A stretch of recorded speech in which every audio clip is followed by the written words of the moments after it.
We provide you the platform to turn your dreams into reality. Give wings to your aspirations with KR Mangalam University. भारतीय केंद्रीय सरकारी कर्मचारी और पेंशनभोगी 8वें वेतन आयोग के कार्यान्वयन का बेसब्री से इंतजार कर रहे हैं। उन्हें उम्मीद है कि सरकार उनकी सैलरी और पेंशन में अच्छी वृद्धि करेगी, लेकिन एक रिपोर्ट आई है जिसने कर्मचारियों और पेंशनरों को झटका दे दिया है। ये रिपोर्ट है कोटक की।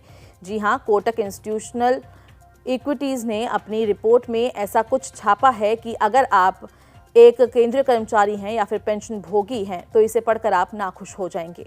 आइए जानते हैं कि आखिर इस रिपोर्ट में क्या कुछ कहा गया है। 8वें वेतन आयोग का 33 लाख केंद्रीय कर्मचारी और 66 लाख पेंशनर्स पर सीधा असर पड़ने की संभावना है। ग्रेड सी के कर्मचारी, जो केंद्र सरकार के कुल कार्यबल का लगभग 90% हिस्सा है, उनको सबसे अधिक फायदा होने की उम्मीद है। कोटक इंस्टीट्यूशनल इक्विटीज की एक हालिया रिपोर्ट बताती है कि 8वें वेतन आयोग के लिए फिटमेंट फैक्टर 1.8 तक कम हो सकता है, जिससे वास्तविक वेतन में केवल 13% की बढ़ोतरी होगी। इससे पहले एम्बिट कैपिटल की एक पूर्व रिपोर्ट में कहा गया था कि वर्तमान 7वें वेतन आयोग, जो दिसंबर 2025 में समाप्त होगा, इसके परिणाम स्वरूप 2016 के 14.3% वेतन वृद्धि हुई है, जिससे भत्ते शामिल नहीं हैं, जो आगामी 8वें वेतन आयोग के लिए अनुमानित वृद्धि से अभी भी अधिक है। कोटक इंस्टीट्यूशनल इक्विटीज को उम्मीद है कि समय सीमा मोटे तौर पर पिछले वेतन आयोगों के पैटर्न के अनुरूप होगी। 6ठे और 7वें वेतन आयोगों को गठित होने के बाद रिपोर्ट प्रस्तुत करने में लगभग 1.5 साल लगे, जबकि